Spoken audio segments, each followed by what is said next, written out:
Welcome to the Building Texas Show. I'm Justin McKenzie, your guide on an exhilarating journey through the innovation skyrocketing Texas to the forefront of the space industry. Texas isn't just reaching for the stars. We're building the engines to get there. In each episode, you'll meet the daring innovators and powerhouse companies turning what once seemed impossible into the everyday. The future of space is here, and Texas is leading the way.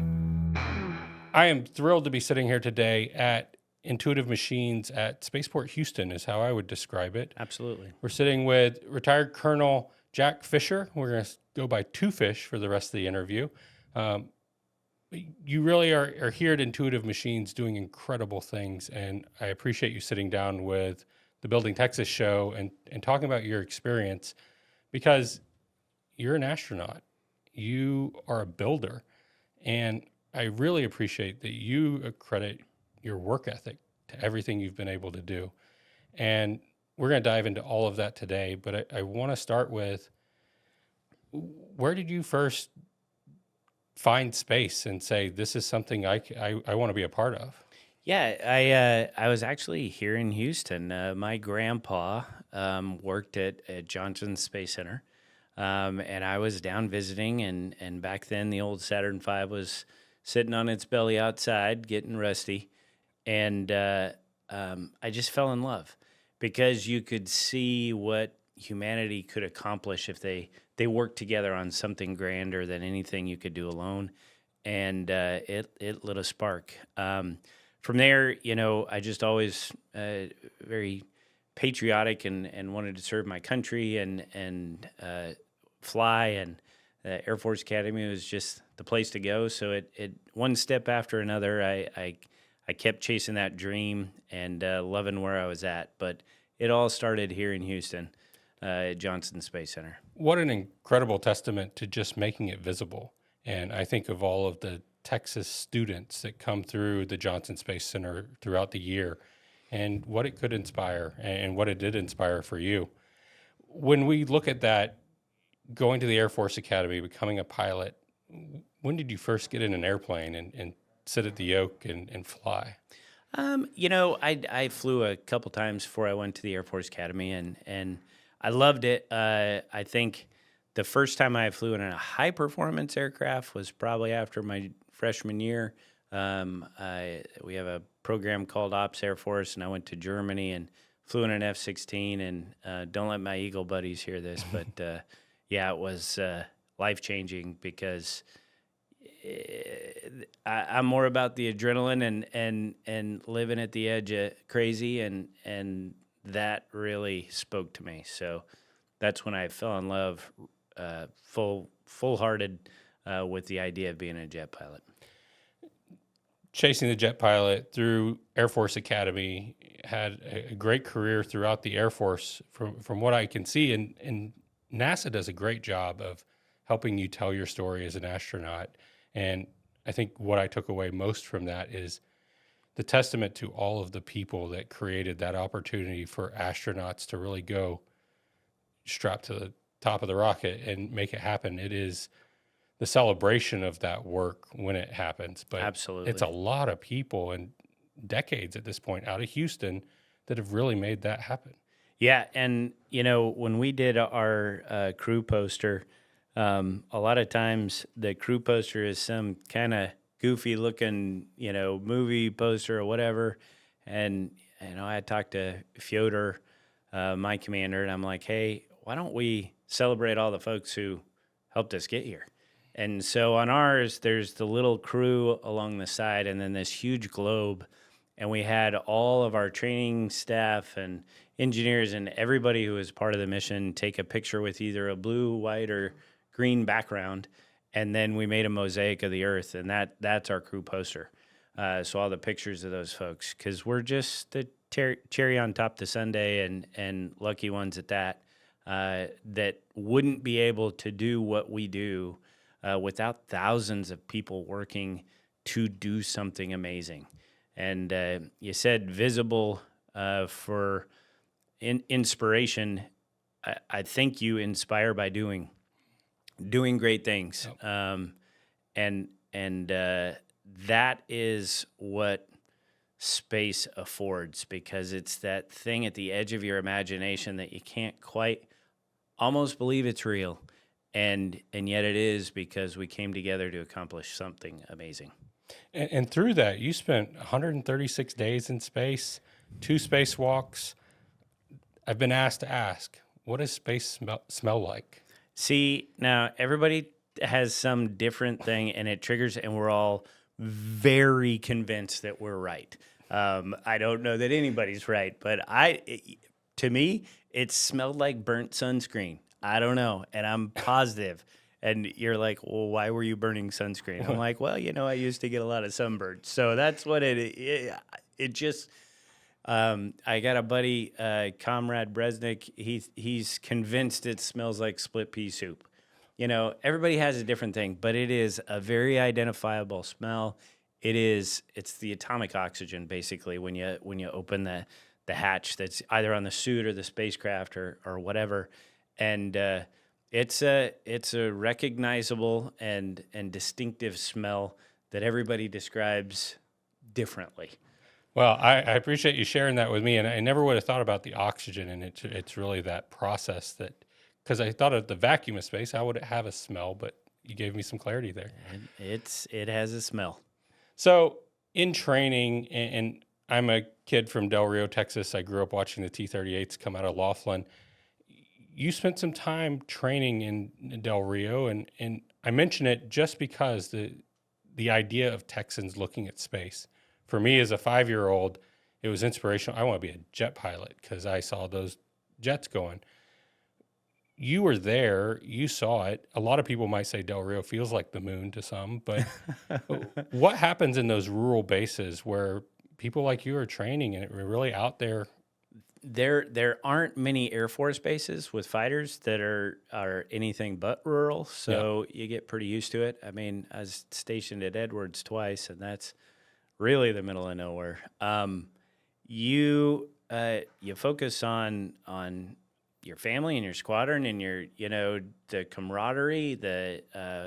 When I was at Mountain Home, that's all we had was the base. Yeah. And so everything was the base, and the first Fridays at the squadron, and you just get really tight.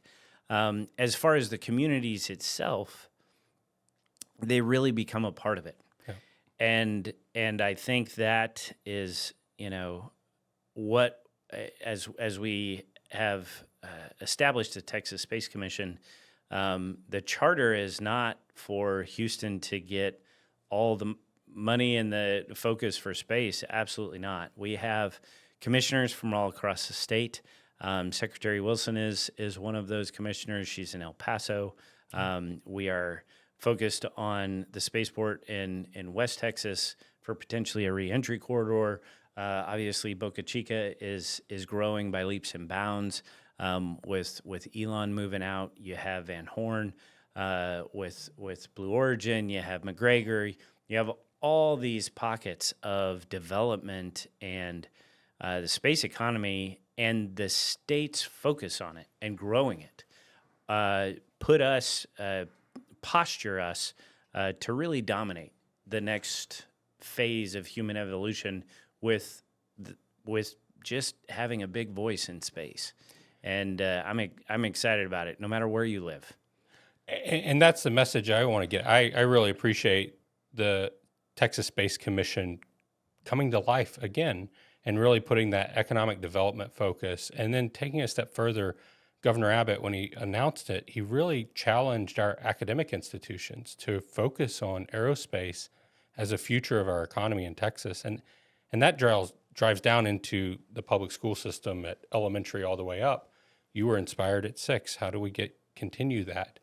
But I think for our academic and university partners, it's really understanding that space is so much more than science and engineering. Like, that's a big piece of it. Don't get me wrong. Everything you're doing at Intuitive Machines, I saw a lot of science and engineering, but there's other professional disciplines coming into the industry now that it really does broaden it out to any and all Texans. What do you do? Where's your skill? And how's it going to be relevant? It does. You need doctors, you need scientists, you need biomedical engineers, you need all sorts of different skill sets. I will say this though, if you're the type that goes and doesn't want to work so hard at school, and you take fill in the blank major, underwater basket weaving, so it's an easier time at school, you're not really welcome in the space industry, because this is built of folks who work hard, whatever it is they do. And yes, there are a lot of different crafts and professions that build that, but you better bring a healthy work ethic and work hard. And yeah, science and engineering, math, those are the basis for most of what we do off this planet. So put a little extra time into those algebra problems at night, and if you really want to dream and do something incredible, you got to work hard at it. Yep. And talking about working hard, we just walked through Intuitive Machines, and I had an opportunity to see the Lunar Lander and the things that you're doing, and the next one going up. And you're talking about timelines that are very rapid. This isn't, we're going to put a Gantt chart and it's going to be 18 months and we're going to get there eventually and we might fail in 6 months. You're failing fast and failing forward. I really liked that you take that approach. You're testing on site what you're doing. I mean, you're taking what I have seen traditional manufacturing take very long Gantt charts on and squeezing it into days, if not weeks. And not because of an urgency. It's not a contract timeline or anything like that. It really is, I think, the pace that you want to work at so that you're prepared and ready for when those timelines are coming, because the importance, the criticality of failure in space is that much more devastating to the mission. Yeah, the more testing that you can do, the better you're going to be, because no matter how carefully you plan every single thing, one thing that I think is a benefit of the leadership of this company is that we are all very experienced in the space industry. We've seen, 1,000 times people doing that test, and once it mattered. Well, we don't have the time or the money because we are on a timeline and we're firm fixed price. So it is this pressure cooker of innovation where we are forced to think differently. And as opposed to thinking of every single way that it could possibly go wrong and not have any stomach for any type of failure, we look at the most efficient way to do something. And if we're looking at adding a test or adding another layer of redundancy, it has to earn its way on. And so that accelerates the development of technology, and it drives us to test early and often, integrated at every step. We have another level of integration, let's test it, so that by the time we get to a spacecraft, the amount of test that we have done of every part of that vehicle, every system and how they work together and how we control them and the software and all of it, is incredibly well done. It's not perfect. We don't have the time for perfect and the money for perfect on a firm fixed price. But that's what CLIPS is. CLIPS is a take two paddles to the chest of the normal aerospace design process. And it is a little bit riskier. It is smaller companies. They are going faster because we want to see if that can engender and create more innovation. And you look across the CLIPS program, Commercial Lunar Payload Services Program, and the number of innovations, both in technology, operations, management, is mind-boggling for a incredibly small cost compared to Artemis or SLS or any of these huge programs. Well, that's what I love about the entrepreneurial spirit in general. What you just outlined is a thought process that works in almost any business. Test and iterate, test and iterate. and don't let perfection be your enemy of good there. But let's take it to, you got to celebrate that success in early this year with your first lunar lander. And what did Odysseus really signify for Intuitive Machines and that process and everything that comes next? Yeah, I think validated that you can build a very robust, sturdy little, you know, uppity lander that can take a Navy style landing and still do its job. And Odie, they say complex machines, whether aircraft or spacecraft, they take on the personality of the folks who built them. And Odie absolutely did that. He and us never gave up, but we had the benefit of an incredibly well integrated design that we could adjust and adapt to things that we didn't see. Mm-hmm. And so much of what we did was unknown. You couldn't plan this. If we would have spent 10 years planning it, we couldn't plan it. It was the first LOX methane, engine in deep space, period. So much of what we did, we were learning for humanity for the first time. Multipath, that far down south on the lunar surface, we had to learn it. There are so many of those things that this integrated design allowed us to adjust. A team that had built and tested and just sweat and tears mm-hmm. into Odie, we were able to fly him, learn how to fly him, change software, adjust parameters, and get him to the surface. It was a demonstration of, if you are testing and you are hardware rich, that you can react and you can be flexible and you can operate something and do something amazing. And that's what Odie meant to me. I really appreciate the name Odysseus, because I finished the school year reading Tales of Odysseus to my third graders class. And then you have Atty coming in. So Greek mythology, Odysseus had lots of trials getting to where he was getting. He did. Is that the nature of the name, or? So Athena is her real name. She was, That's Zeus. Atty coming up next. Atty's coming up next, and so Athena, Zeus had a headache. He drills a hole in his head. Out comes Athena. She is supposed to learn, a follow-on and an evolution where we take that wisdom from before, all the things that we learn, and we do more. Also, I believe the god of commerce. So we're trying to open up the heavens to a commercial mindset and an entrepreneurial mindset, and she's going to be carrying that flag. I appreciate you go to the commercial mindset, because that is, and we're sitting at Spaceport Houston, I see a collaborative group here. I see companies and future development spaces that Bay Area Houston partnership is really seeming to attract a lot of space commercialization here. But statewide, I think there's 1,800 space-related companies and growing. So many. It's 150,000 jobs in the state today. That level of partnership is really important to me. And I saw one of my favorite brands, Burns McDonnell, on your lunar lander. Can you talk about, you're an innovative, relatively new company. Burns McDonnell would be an old, established civil engineering company across the globe. How are those two coming together, and what's the value and importance of that?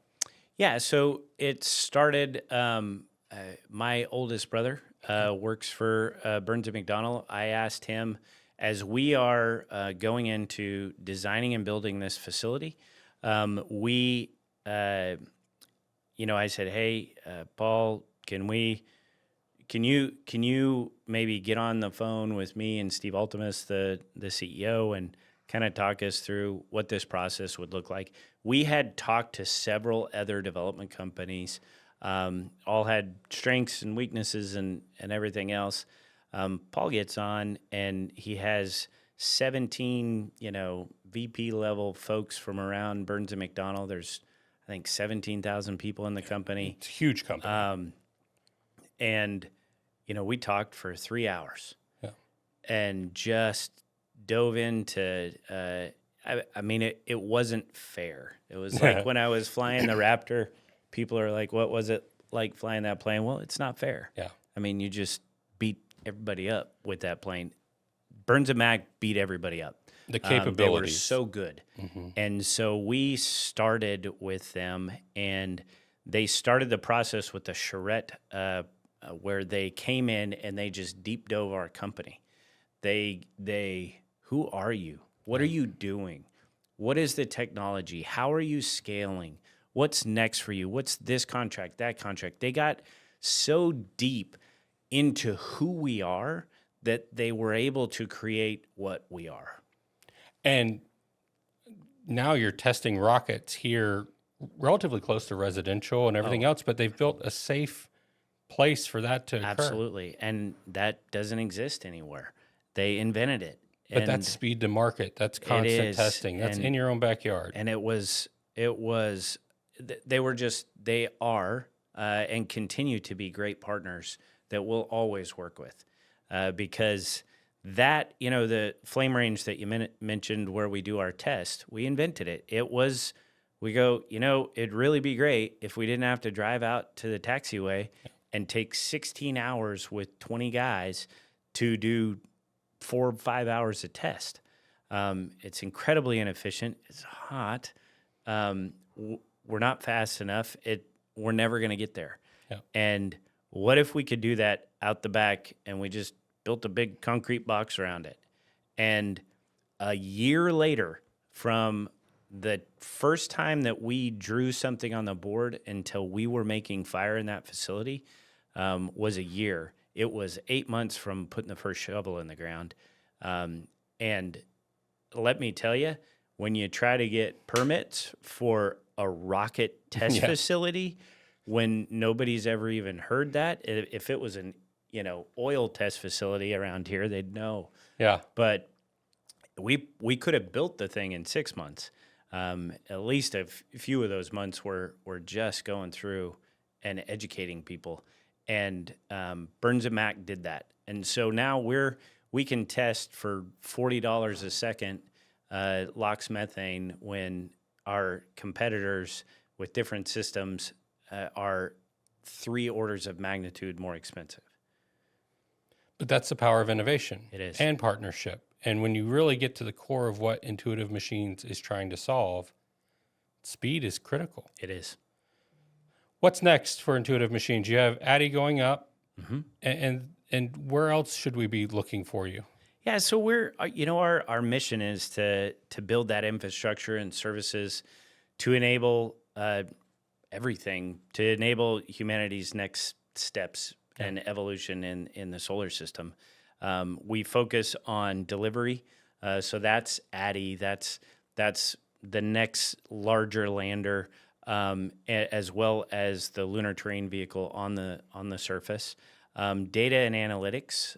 So we have a big part of our company focuses on that, which is also part of the communication network that we have. We have worldwide 8 different dishes at 6 sites, and that's very important to be able to connect what we do anywhere in the solar system back to home. So all of these little pieces that we are trying to build out infrastructure-wise are really to build a blueprint for how do you establish humanity at the next pit stop. Yeah. First is the moon, next is Mars, then asteroids, then wherever. And we're really trying to lay that groundwork, remove barriers so that we can accelerate the space economy and just keep making those next steps. As we wrap up our conversation today, what is your call to action? And again, I want to go back to people looking to get into the industry. And they could be people in all phases of life. They could be students. They could be successful professionals today saying, hey, how can I get involved? Beyond great work ethic and critical thinking and common sense, what is your call to action for those? Find your spark. Yeah, we have 100%. If you don't have a good work ethic and you can't critically look at problems, and you don't have skills, whatever those skills may be, I have folks that can do anything you want to a truck engine. They might not do orbital dynamics and vice versa, but we need every one of them to get to the moon. Yeah. All of them are united by a spark and a desire to want to do something amazing. Our little mantra is defy impossible. Find something that lights your fire. Maybe that's space, maybe it's not, but the human soul ignited is the most powerful force on the planet or anywhere else. And once you light a fire inside of you for a passion that really gets you going, that's where the work ethic comes from. That's where the desire to do more and to work harder and to work with people and to accomplish comes from. So find your spark. I appreciate that. And it really does. When you find that, you can be happy every day. You Absolutely. can really enjoy and see the work that you're doing. And I saw that walking the halls with you. I have to say, the culture I witnessed, everybody could walk up to you, shake your hand, say, hey, I need to talk to you. Hey, I got this. You know everybody's name. They know your name. It is a team, and it's a big team, but it is a great team of really hardworking people that seem to have found their spark. So it was a pleasure to get to know you today. Two Fish, thank you for the way that you're building Texas and leading us into a new frontier. Awesome. Well, thanks for having me. Thank you. Thank you for enjoying this episode of the Building Texas Show. We release a new show every week. We're talking to innovators, leaders, and trailblazers from across the state doing incredible work. If you know someone that might be a great guest, please let us know. It's important to stay involved, to stay in touch. Please like and subscribe to the Building Texas Show across social media platforms like YouTube, Facebook, Instagram, and LinkedIn to stay on the cutting edge of what's happening in Texas and the space industry.